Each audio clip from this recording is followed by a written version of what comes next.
নমস্কার সবাইকে, আশা করি সবাই ভালো আছেন। আমিও ভালো আছি। তো আমরা চলে আসলাম আবার ফোর্ট সিটিতে চলে আসলাম।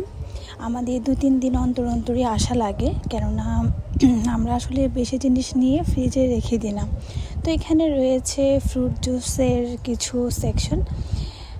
এখানে প্রত্যেকটা জুসের দাম লেখা রয়েছে। ফ্রুটগুলো খুবই ফ্রেশ মনে হচ্ছে, যদিও আমি এখান থেকে নিয়ে কখনো খাইনি। এখানে রয়েছে মিট সেকশন। এখানে মিটগুলো অনেকটা ফ্রেশ, আমি অনেকবারই খেয়েছি, অনেক ভালোই লেগেছে। কিন্তু আমার মাছগুলো তেমন একটা এখানকার ভালো লাগেনি আর কি। যদিও আমি ভালো লাগেনি বললেও 2 বার কিন্তু নিয়ে রান্না করে নিয়েছিলাম। তারপরও আমার কেমন জানি মাছের চেয়ে মাংসের সেকশনটাই অনেক ভালো লেগেছে, অনেকটা ফ্রেশ বলে মনে হয়েছে।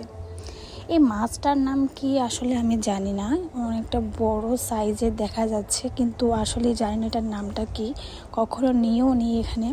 আর চিংড়ি মাছ আমি খেতে পারি না, আমার অ্যালার্জি রয়েছে এ কারণে। এই যে রয়েছে মাছের সেকশন। আর চলে আসলাম পেঁয়াজ নিতে। আর এখানে যতটুকু ছোট দেখা যাচ্ছে পেঁয়াজগুলো আসলে অতটুকু না, বাস্তবে দেখতে এই পেঁয়াজগুলো আরও অনেক বিশাল আকৃতির, তাই আসলে ভিডিওটা নিলাম আর কি। তার পাশে আসলে আমাদের বাংলাদেশের মতন এই পেঁয়াজ রয়েছে। এই পেঁয়াজগুলো অনেকটা বড়, কিন্তু এক একটা অনেক হয়তো 1 কেজি পরিমাণও হবে, কতগুলো রয়েছে আর কি। যাই হোক, আমরা আসলে এখান থেকে নিয়ে অন্য সেকশন থেকে পেঁয়াজটা নিয়েছি। নেওয়ার পরে এই যে আমি একটা চাইনিজ ড্রাগন ক্যাফেতে চলে আসলাম।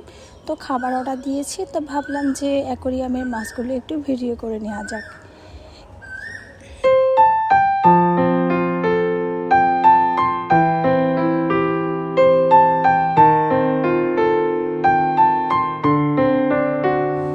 যাই হোক, সব শেষে সব কিছু শেষ করার পর অনেকটা লম্বা একটা জার্নি ছিল সারাদিন। তারপরে হোটেলে ফিরে আসলাম।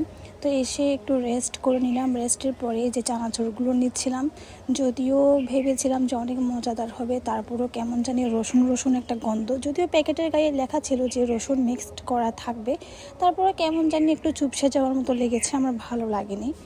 এই যে আমরা আসলে পানি কিনে খাই, আগেও বলেছিলাম, তো এখানে আরও 3 বোতল নিয়ে এসেছি। আর বিল্লি, এখানকার আমরা যে হোটেলে উঠেছি ওখানকার একটা বিড়াল রয়েছে। বিড়ালটা এত মিশুক, এত মানে মানুষের গা ঘেঁষা একটা বিড়াল, মানে ভাবা যায় না। ওর পাশে আপনি যদি ঢোলও পেটান না, ওর মতন করেই থাকবে, ওর মতন করেই ঘুমাবে। ওর আসলে অনেক ভালো অ্যাটিটিউড রয়েছে আর কি। তবে যাই হোক, আমিও রেস্ট করলাম, ওরও ঘুমটা ভাঙলো কি, ও তো সোফায় গিয়ে আবার ঘুমোচ্ছে। এই যে দেখুন।